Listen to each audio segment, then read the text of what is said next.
안녕하세요. 방구석 축구 분석가 방구석 뱅거입니다. 기다리고 기다리던 EPL의 개막이 한 주 앞으로 다가왔는데요. 그와 동시에 EPL의 이적 시장도 현지 시간으로 8월 8일 오후 6시에 마감합니다. 그래서 준비한 이번 영상은 2019 EPL 여름 이적 시장 정리입니다.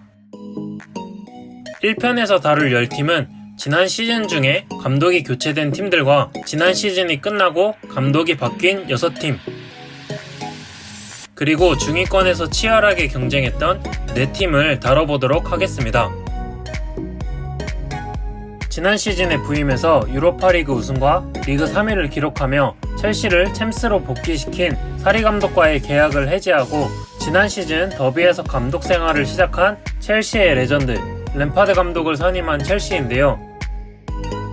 이번에 팀의 에이스였던 아자르가 레알 마드리드로 떠났고 겨울에 아틀레티코 마드리드로 임대를 떠났던 모라타 역시 완전 이적하며 공격진에 생긴 공백을 메워야 하는 첼시지만 두 번의 이적 시장 영입 금지 징계로 기존의 선수들과 임대에서 복귀한 새 얼굴들의 활약이 절실해졌습니다. 이적시장 징계에도 이번 이적시장에서 코바시치를 영입한 첼시인데요. 이 이적은 징계를 받기 전인 지난 시즌에 성사된 임대에 완전 영입 조항이 있었기에 징계 이전에 성사된 거래로 보아 가능했던 이적입니다. 임대에서 복귀하여 활약이 기대되는 선수들을 소개하면 먼저 겨울에 영입하여 도르트문트로 다시 임대를 떠났던 퓰리시치와 아스톤 빌라에서 25골을 기록하며 리그 득점 2위에 오른 타미 아브라함, 그리고 크리스탈 팰리스에서 복귀한 바추아이가 아자르와 모라타의 공백을 메워줘야 할 공격진의 새로운 얼굴들입니다. 그리고 에버튼에서 든든한 활약을 펼친 센터백 주마와 지난 시즌 더비로 임대를 떠나 램파드 감독과 함께 호흡을 맞춘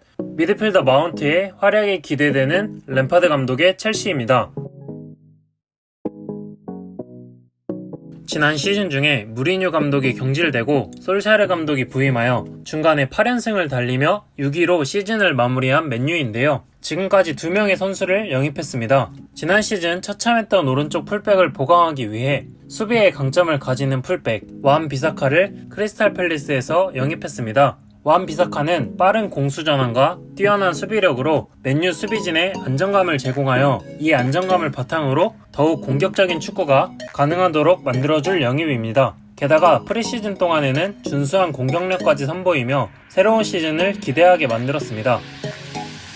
스완지에서 영입한 다니엘 제임스는 빅네임 영입은 아니지만 빠른 발과 왕성한 활동량을 바탕으로 전방 압박을 수행하고 빠른 역습에 적합한 선수로 솔샤르 감독이 구상하는 전술에 들어맞는 영입으로 보입니다. 그리고 그동안 맨유의 살림꾼 역할을 한 에레라가 자유계약으로 팀을 떠나며 생긴 빈 자리는 맥토미니가 채울 것으로 보입니다. 추가적으로 남은 이적 시장을 누구보다 바쁘게 보낼 것으로 보이는 맨유인데요. 최근 가장 주목을 받고 있는 이적설은 루카쿠와 디발라의 스왑딜입니다. 양 구단 간의 합의와 루카쿠와 유벤투스 사이의 합의는 이미 끝났고 맨유와 디발라 사이의 합의만이 남겨져 있다는 루머가 많은데요. 과연 디발라는 맨유로 향할지 이적 시장 끝까지 눈을 뗄 수 없겠습니다. 또한 8월 2일 밤 BBC와 스카이 스포츠에서 속보로 맨유와 맥과이어의 합의를 발표했는데요. 맥과이어의 영입으로 수비진의 보강과 더불어 안정적인 후방 빌드업이 가능해져 포그바가 공격에 더욱 집중할 수 있을 것으로 보입니다. 지난 시즌 중에 클로드 피엘 감독을 경질하고 브렌던 로저스 감독을 선임한 레스터시티는 시즌 막판에 새로운 시즌을 기대해 볼 만한 경기력을 선보였는데요.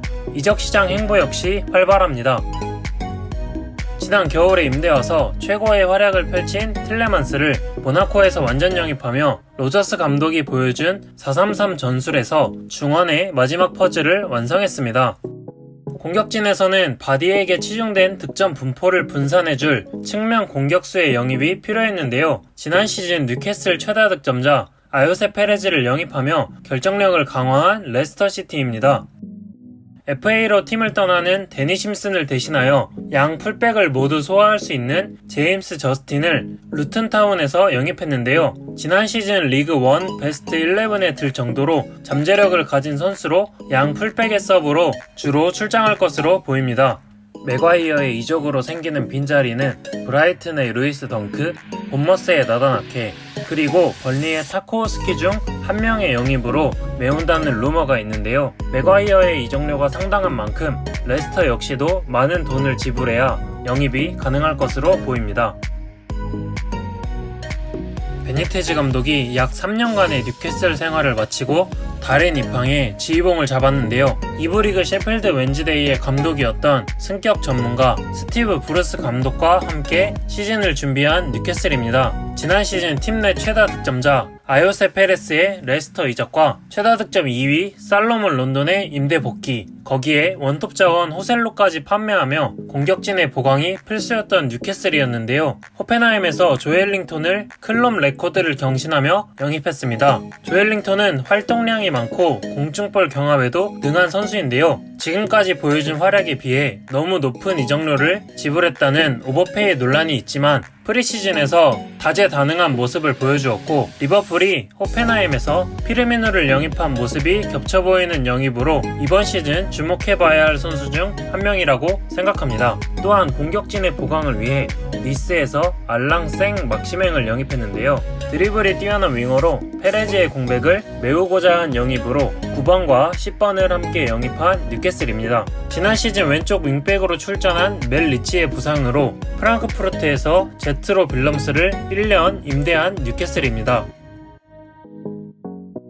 사우스햄튼은 지난 시즌 중에 마크 휴즈 감독을 경질하고 랄프 하세니틀 감독을 선임했는데요. 하세니틀 감독은 빠르고 에너지 넘치는 압박 축구를 사우스햄튼에 입혔습니다. 이번 이적 시장에서도 압박 축구를 위한 선수들을 영입한 모습입니다. 지난 시즌 리버풀에서 임대한 팀 내 최다 득점자 데니 잉스의 완전 영입 조항을 발동하였고, 버밍엄에서 최전방 공격수 채 아담스와 스탕다르 리에주에서 윙어 무사 제네포를 영입하며 강한 압박 축구를 위해 전방에 발빠른 공격수들을 영입한 모습입니다.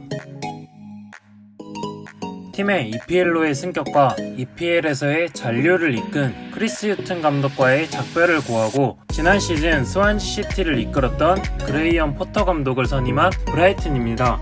브라이튼의 고질적인 문제는 빈곤한 득점력이었는데요. 이를 해결하기 위해 지난 여름 알크마르에서 클럽 레코드를 경신하며 영입한 자한 바크슈가 부진하며 득점력 부족이 계속된 브라이튼이었습니다. 팀 내 득점 순위를 살펴보면 최전방 공격수 글렌 머레이는 13골을 기록하며 활약했지만 2위가 센터백 셰인 더피로 공격진의 보강이 절실했습니다. 이 빈약한 공격력을 해결하기 위해 겐크에서 트로사르를 영입했는데요. 측면에서 개인 능력으로 흔들어줄 수 있는 선수로 과연 브라이튼의 고질병을 해결해줄 수 있을지 기대가 되는 영입입니다. 수비 전지역과 수비형 미드필더를 소화할 수 있는 매튜 클락을 포치머스에서 영입하고 곧바로 더비로 임대를 보냈는데요. 이는 브리스톨 시티에서 영입한 아담 웹스터의 이적과 맞물려 있는 것처럼 보입니다. 아담 웹스터는 2부 리그를 평정했다는 말이 있을 정도인 선수인데요. 브리스톨 지역지 기자에 의하면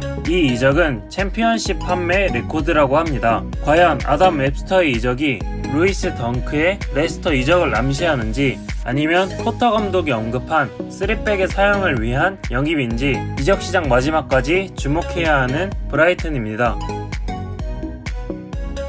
지난 시즌 승격해서 곧바로 리그 7위로 마무리하며 유로파리그 진출 티켓을 따낸 울버햄튼인데요. 지난 시즌 임대를 와서 투톱에서 최고의 활약을 펼친 라울 히메네즈를 완전 영입하여 지난 시즌 보여준 디오구 조타와의 투톱 파괴력을 다시 보여줄 것입니다. 그리고 3-4-3에서 무티뉴와 네베스에게 밀려 자리를 못 잡다가 3-5-2로 전술을 바꾸면서 활약한 덴동커도 임대 후에 완전 영입 조건을 발동하여 지난 시즌 좋았던 멤버들 그대로 이번 시즌도 돌입할 것으로 보입니다. 여기에 AC 밀란 선골 유스 출신의 스트라이커 패트릭 쿠트로네를 영입하며 공격진의 뎁스와 레알에서 헤수스 바에오를 임대 영입하며 수비진의 뎁스까지 늘린 울버햄튼으로 새로운 시즌의 빅6를 위협할 가장 강력한 후보로 등장하였습니다. 그리고 지난 겨울 아스톤빌라로 임대를 떠났던 센터백 코트니하우스는 아스톤빌라에서의 활약을 바탕으로 완전 이적하였습니다. 또한 3-5-1-5의 전술 변화로 자리를 잃은 두 윙어 엘데르 코스타와 카발레이루는 각각 리즈와 플럼으로 임대를 보낸 울버햄튼입니다. 지난 시즌을 8위로 마친 에버튼이 이번 이적 시장에서 보강해야 하는 포지션은 세 군데가 있었는데요. 루카쿠의 이적 이후 고질병이 된 원톱, 히샬리송의 반대편 윙어, 그리고 주마의 임대 복귀로 비게 되는 센터백 한 자리였습니다. 하지만 이 세 자리 영입 이전에 다른 이적들을 먼저 성사시킨 에버튼인데요. 먼저 강등당한 허더즈필드에서 요나스 레슬키퍼를 영입하여 픽포드의 백업, 세컨키퍼를 구했습니다. 그리고 지난 시즌 바르셀로나에서 임대와서 최고의 활약을 펼친 안드레 고메스의 완전 이적까지 성사시켰는데요. 여기에 맨시티에서 파비안 델프까지 영입하며 중원의 뎁스를 늘림과 동시에 유사시에 왼쪽 풀백까지 소화할 수 있는 영입을 성사시켰습니다. 추가적으로 중원의 엔진 이드리사 게이의 파리 이적으로 생긴 빈자리는 장 필리프 바맹을 마인츠에서 영입하여 메우고자 한 에버튼입니다. 마지막으로 진행된 영입은 유벤투스에서 2000년생의 유망주 공격수 모이스 킨인데요. 과연 이 어린 선수가 에버튼의 고질적인 원톱 고민을 해결해줄 수 있을지 주목해보시면 좋을 것 같습니다. 하지만 선수 판매에 있어서 의문을 남긴 에버튼인데요. 1997년생의 유망주 2명, 윙어 루크먼과 2선과 3선을 오갈 수 있는 블라시치에게 많은 기회를 주지 않고 각각 라이프치히와 체스카 모스크바로 떠나보냈는데요. 임대에서도 준수한 활약을 보여준 두 선수를 떠나보낸 것에 아쉬움이 남는 에버튼의 행보입니다. 또 다른 아쉬운 행보는 수비진의 구성입니다. 먼저 콜먼에 밀려 경기 출장을 많이 할 수 없는 유망주 존조 케니를 성장을 위해 샬케로 임대 보냈습니다. 그러면서 우측 풀백의 뎁스 문제가 드러나게 됐는데요. 임대에서 복귀한 홀게이트가 풀백을 소화할 수 있지만 그러면 센터백의 운영 문제가 겹치게 됩니다. 센터백 자기엘카와 윌리엄스가 자유계약으로 팀을 떠났고 무엇보다 지난 시즌 주전 센터백 커트 주마의 임대 복귀로 센터백 구성에 문제가 생겼는데요. 아직까지 센터백을 영입하지 못하고 있어 이번 시즌 예리 미나의 활약이 절실해졌습니다. 이적 시장 마지막까지 윙어와 센터백을 우선적으로 노린다는 에버튼입니다. 지난 시즌 11호 시즌을 마친 웨스트햄은 중국으로 떠난 팀 내 최다 득점자 공격수 아르나우토비치의 빈자리를 메우는 것이 우선이었는데요. 이 빈자리에 이번 시즌 레알 마드리드로 이적한 루카 요비치와 프랑크푸르트에서 투톱을 구성했던 세바스티안 알레를 영입하였습니다. 알레는 190cm의 장신으로 공중볼에 능하고 연계가 뛰어난 공격수인데요. 이번 시즌 투톱은 물론 원톱에서도 활약할 알레를 기대해보셔도 좋을 것 같습니다. 자유계약으로 팀을 떠난 세컨 키퍼 아드리안의 공백을 메우기 위해 에스파뇰에서 로베르토와 미럴에서 데이비드 마틴을 영입하여 파비안스키의 백업 키퍼를 구한 모습입니다. 웨스트햄은 비아레알에서 공격적인 미드필더 포르날스까지 영입했는데요. 안데르슨과 함께 창의적인 공격 전개를 이끌어 나갈 것으로 보이는 영입입니다. 마지막으로 스쿼드 정리까지 마친 웨스트햄인데요. 중앙 미드필더 페드로 오비앙을 사소올로로, 최전방과 윙어를 소화할 수 있는 루카스 페레즈를 알라베스로 이적시켰고 나스리와 캐롤을 자유계약으로 팀을 떠나보낸 웨스트햄입니다. 지난 시즌 뒷심 부족으로 리그 11위에 머무르며 시즌을 마친 와포드인데요. 앞선 팀들과 비교해서 가장 소극적인 이적 시장을 보내고 있습니다. 웨스트 브로미치에서 크레이그 도슨을 영입하여 지난 시즌 동안 문제였던 센터백을 영입했습니다. 그러면서 센터백의 스쿼드 정리도 함께 이루어졌는데요. 지난 시즌 부진했던 브리토스를 자유계약으로 팀을 떠나보냈고 지난 시즌 영입한 유망주 벤 윌모트를 스완지 시티로 임대 보냈습니다. 마지막으로 오른쪽 풀백 주전 경쟁에서 얀마트와 페메니아에게 밀린 마크 나바로를 레가네스로 임대를 보냈습니다. 최근 두쿠레와 에버튼 사이의 이적 루머가 조금씩 보이고 있는데요. 영입보다 두쿠레를 지키는 것이 가장 우선시 될 것 같은 와포드입니다. 오늘 EPL 10개 팀의 이적 시장을 정리해봤습니다. 다음 영상은 또 다른 10개 팀의 정리와 새롭게 추가되는 이적에 대해 정리하는 영상입니다. 끝까지 시청해주셔서 감사합니다.